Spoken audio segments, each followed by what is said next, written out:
Bismillahirrahmanirrahim. Assalamualaikum warahmatullahi taala wabarakatuh. Salam perpaduan dan salam madani. Terima kasih kepada Tuan Speaker. Seterusnya kepada Penasihat Umum Fadil Datuk Seri Ustaz Haji Ahmad Awang, Timbalan Penasihat Umum, dan juga Yang Berhormat Datuk Seri Haji Muhammad bin Sabu, serta seluruh barisan pimpinan, dan lebih utama ialah kepada seluruh para perwakilan yang hadir pada hari ini. Saya akan membuat respon khususnya daripada Melaka yang telah mengingatkan kita isu berkaitan dengan latihan ataupun perkadiran, training. Jadi selaku amanah yang telah diberikan kepada saya, iaitu pengerusi sumber manusia parti, izinkan saya dalam masa yang ada ini untuk berkongsi apa yang telah kita lakukan. Khususnya saya ingin bawa dan imbau kembali para perwakilan ketika kita berada di Melaka 2 tahun yang sudah, di mana salah satu daripada usul yang dibawa oleh Awan adalah untuk menghasilkan, membentuk satu akademi di mana di situ kita akan membina parti ahli untuk memastikan berlaku satu bentuk peningkatan, dan lebih penting ialah menyediakan lapisan atau pelapis pimpinan. Kita juga berhadapan dengan berbagai kengkangan. Tapi alhamdulillah dengan izin Allah Subhanahu Wa Taala, berkat mandat dan usul yang telah dibawa itu, maka pihak pengurusan sumber manusia sama dengan pengarahnya iaitu saudara Yang Berhormat Saudara Suhaizan, kita telah berjaya membentuk hari ini satu akademi yang saya akan jelaskan dan terangkan perjalanan proses bagaimana akademi ini terbentuk. So, saudara para perwakilan sekalian, pada 26 September baru-baru ini kita telah mengadakan satu pertemuan dengan pihak Awan yang terkenal dengan program Aqua-nya, dan juga seperti mana disebut oleh Ketua Pemuda, kita bersama dengan pemuda yang ada Akademi Putranya. Kita telah menyatukan kesemua sayap ini, dan kita juga telah menjemput Wardah bersama. Hasil daripada pertemuan itu, kita telah bersetuju untuk membentuk satu akademi yang mungkin sebahagian besar para perwakilan telah pun mendengarnya, di mana kita telah diberi penghormatan oleh Presiden hadir untuk melancarkan, dan juga Ketua Wanita Awan melancarkan program tersebut. Kita telah membentuk AQAM, iaitu Akademi Kepimpinan Wawasan Amanah Negara, AQAM. Dan dengan akademi ini kita juga telah membentuk modul-modul. Dan untuk kita bersikap lebih praktikal, pada 20 Oktober kita telah mengadakan program AQAM Siri 1 yang kita telah adakan di Sepang, dan telah dirasmikan dalam penutupnya oleh Yang Berhormat Datuk Seri Presiden kita. Dan kita telah kemudian menyambung kerana para peserta dia kena ikut 2 siri. Kita ada lebih kurang ada 12 modul, dia kena ikut semua modul itu, termasuk untuk pengetahuan Melaka, modul yang kita perkenalkan ialah pengukuran organisasi dan juga cawangan-cawangan, ada belaka di situ. Dan kita telah pun menerima beberapa peserta, dan pada 1 Disember kita telah berjaya mengadakan AQAM Siri 2 yang kita berpindah kemudiannya ke Negeri Sembilan, ya.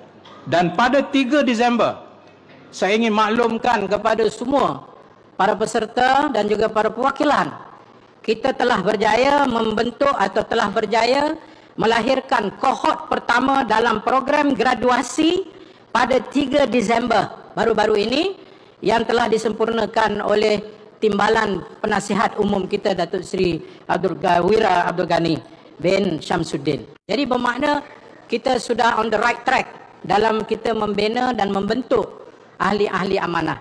Saya berbicara di sini bukan sebagai menteri, saya berbicara di sini juga bukan sebagai senator, saya berbicara di sini sebagai ahli yang telah diberikan mandat untuk kita membentuk dan membina serta melahirkan kepimpinan di kalangan ahli-ahli amanah. Itu tujuan utama yang kita nak fokus dan yang kita nak tumpukan. Saudara dan saudari yang saya kasihi sekalian, Akuam ini insya-Allah diharapkan sebagai strategi dalaman. Tadi Dr. Zul menyebut tentang strategi luaran. Ya benar.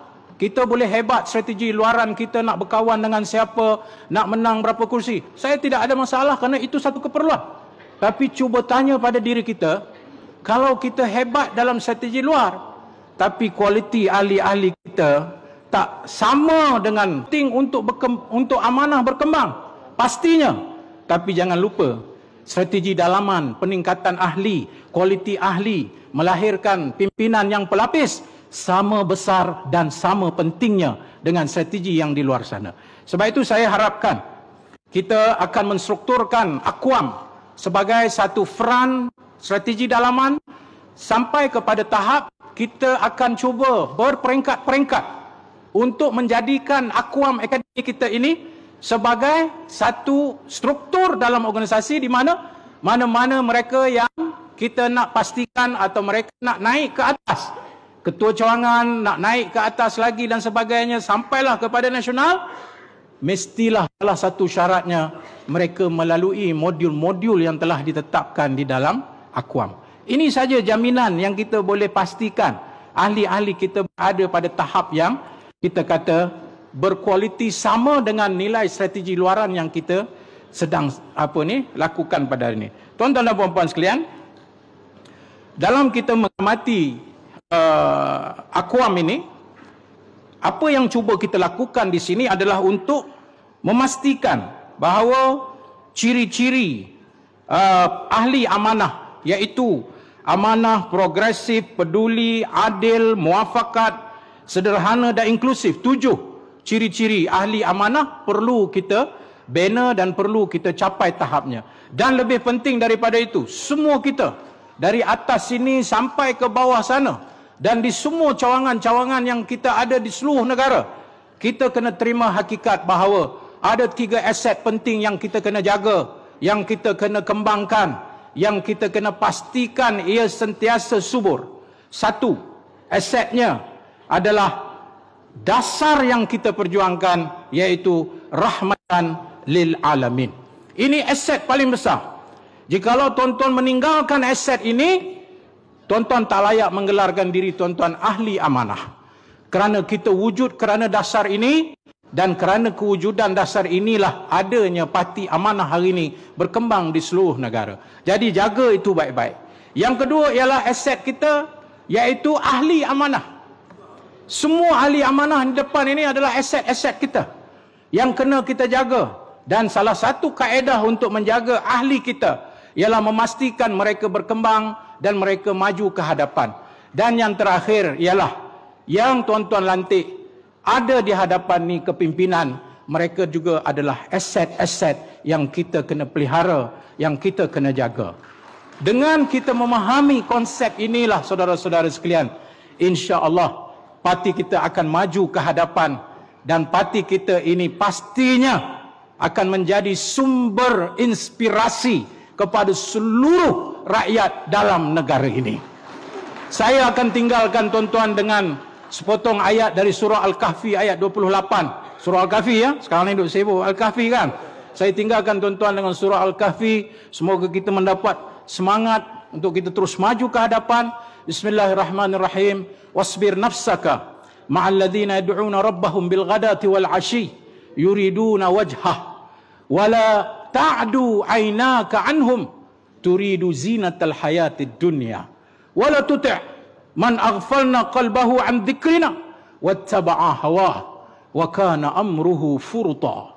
Allah berfirman, bersabarlah engkau, hai Muhammad, bersama dengan mereka semua yang menyeru Tuhan mereka di siang hari dan di malam hari, yang hanya maukan keikhlasan, menatap wajah kepada Allah Subhanahu wa taala.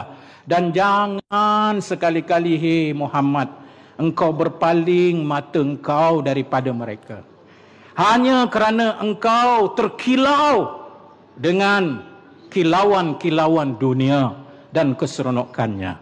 Dan jangan kalian taati, jangan engkau, hai Muhammad, taati kepada mereka yang telah kami tutupkan hati-hati mereka daripada mengingati kami. Sesungguhnya urusan mereka itu telah melampaui batas. Wabillahi taufiq wal hidayah. Wassalamualaikum warahmatullahi wabarakatuh.